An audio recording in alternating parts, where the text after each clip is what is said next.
नमस्कार, मैं यतेंद्र सैनी। आप देख रहे हैं हिंदी समाचार प्लस और इस समय हम मौजूद हैं यहाँ पर जो है सैनी समाज के द्वारा एक बहुत विशाल भंडारे का जो आयोजन है 25 तारीख से लगातार वो भंडारा चल रहा है।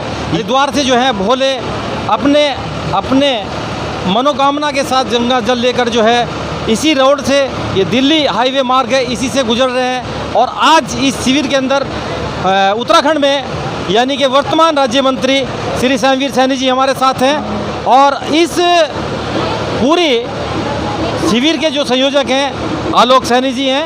हम उनसे जानने की कोशिश करते हैं कि इस शिविर में किस किस प्रकार की जो सुविधा है यहाँ पर आप भोलों को प्रदान कर रहे हैं। सर, हिंदी समाचार प्लस में आपका बहुत स्वागत है। धन्यवाद जी, आपका बहुत बहुत। हम सब सैनी समाज द्वारा यह भंडारे को 14 वर्षों से निरंतर लगा रहे हैं और हम भोलों की सेवा के लिए सुबह का नाश्ता, खाना, खीर, उसमें हमारे और यह हलवा, चावल, दाल, छोले, राजमा, चाय सब रहती है और उनके ठहरने की और नहाने की सब व्यवस्थाएँ निरंतर बराबर चलती रहती है।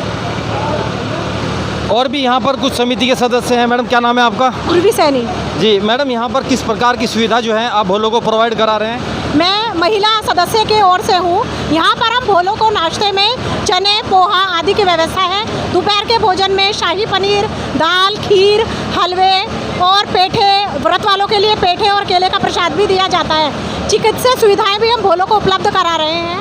अगर किसी भोले के विश्राम की व्यवस्था भी यहाँ पर है।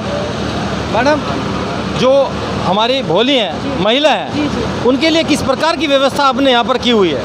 भोलियों को हमने, भोलियों और बच्चों के लिए यह सुविधा है कि उन लोगों के विश्राम की व्यवस्था हमने मंदिर प्रांगण में की हुई है। वहाँ पर शौचालय भी अलग से है जिससे उन लोगों को सुविधा हो। तो लगभग कितनी भोली यहाँ पर इसमें शिविर में विश्राम करती हैं? नियर अबाउट लगभग 50 से 100 भोलियाँ प्रतिदिन शिविर में आराम करती हैं। और भी कुछ सदस्य हैं हमारे पास समिति के, हम उनसे भी जानने की कोशिश करते हैं कि किस प्रकार की जो सुविधा यहाँ पर ये प्रदान कर रहे हैं। सर, क्या नाम है आपका? सुधीर सैनी। तो सैनी जी, यहाँ पर लगभग कितने भोले जो हैं यहाँ पर प्रतिदिन विश्राम करते हैं और प्रसाद ग्रहण करते हैं?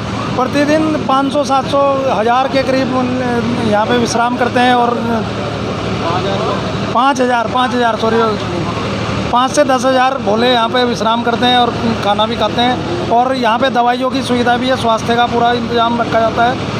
सब सुविधाएं, नहाने की सुविधाएं, स्वच्छ जल है और सब कुछ यहाँ पे सुविधाएं प्रदान की जाती है। तो क्षेत्रवासियों का कितना सहयोग आपको मिल रहा है यहाँ पर? क्षेत्रवासियों का बहुत सहयोग मिल रहा है। ढंडेड़ी के लोग हैं, हमारे सैनी समिति के लोग हैं, हमारे बच्चे भी बहुत तन मन धन से पूरी सेवा कर रहे हैं यहाँ पे भोलों की।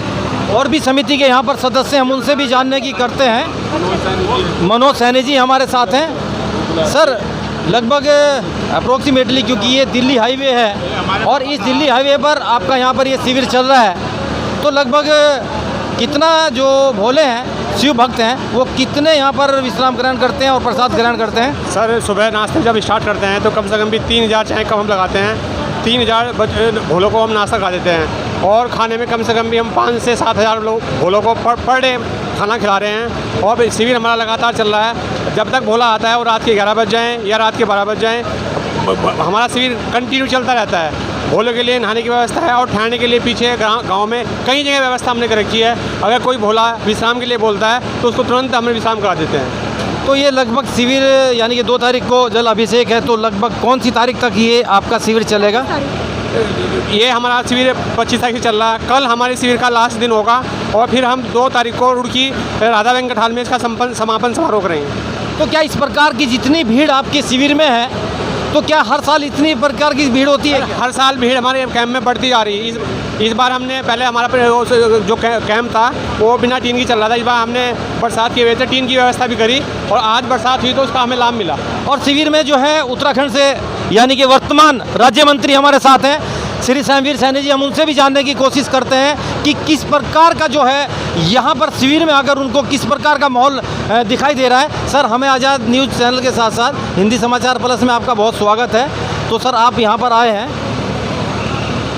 यहाँ हरिद्वार शिव भक्त और शिव जी की आराधना करने के लिए जो कावड़ लेकर आते हैं, वो यहाँ पर दिल्ली, उत्तर प्रदेश, हरियाणा, पंजाब, राजस्थान के अलावा आसपास के सभी क्षेत्रों से यहाँ पर आते हैं और ऐसे शिव भक्तों की सेवा के लिए उन्हें समय पर भोजन जलपान मिले और फर्स्ट एड मिले, ये सारी सुविधाएं अपना सैनिक कावड़ सेवा संघ जो 14 वर्षों से निरंतर लगा रहा है, इसके भाई आलोक जी और हमारे देश बंधु जी, मनोज जी और अनेक इसमें जो है इसमें कार्यकारिणी में हैं। मैं पूरे इस आयोजन के लिए सैनिक कावड़ सेवा समिति के सभी आयोजक बंधुओं का तहे दिल से धन्यवाद देता हूं और अपने जो शिव भक्त यहाँ हरिद्वार में से शिव जी की पूजा अर्चना आराधना करते हैं और यहाँ पे गंगा जल ले जाकर अपने अपने क्षेत्रों में, मंदिरों पर, आश्रमों में जो अर्पण करते हैं, मैं प्रार्थना करता हूँ ऐसे शिव भोले भगवान उनकी मनोकामना पूर्ण करें और वो यहाँ से अच्छी तरह स्वस्थ और निर्विघ्न रूप से उनकी ये यात्रा, उनकी भक्ति यात्रा संपन्न हो। इसके लिए हमारी सरकार और हमारा जिला प्रशासन हरिद्वार का और विशेष करके पुलिस प्रशासन सब बधाई का पात्र है, जो दिन रात इतने बड़े आयोजन को कर रहा है। और मेरी सभी से पूरा प्रयास हमारे प्रशासन ने और हमारे पुलिस प्रशासन ने यहाँ किया है सुरक्षा का, व्यवस्था का, जिससे किसी को कष्ट ना हो। अगर वास्तव में कोई कमी किसी से रही है, हम क्षमा प्रार्थी हैं, अगले वर्ष और अच्छा करेंगे। और हमारी सैनिक कावड़ सेवा समिति जो 14 वर्ष पहले ये भंडारा शेरपुर माजरा के सामने वो अपने यहाँ सैनिक टायर से शुरू हुआ था, आज ये हाईवे बनने के बाद यहाँ पर दूसरा कावड़ सेवा का ये शिविर है और मैं समझता हूँ इसमें सभी हमारे इसके सदस्यों का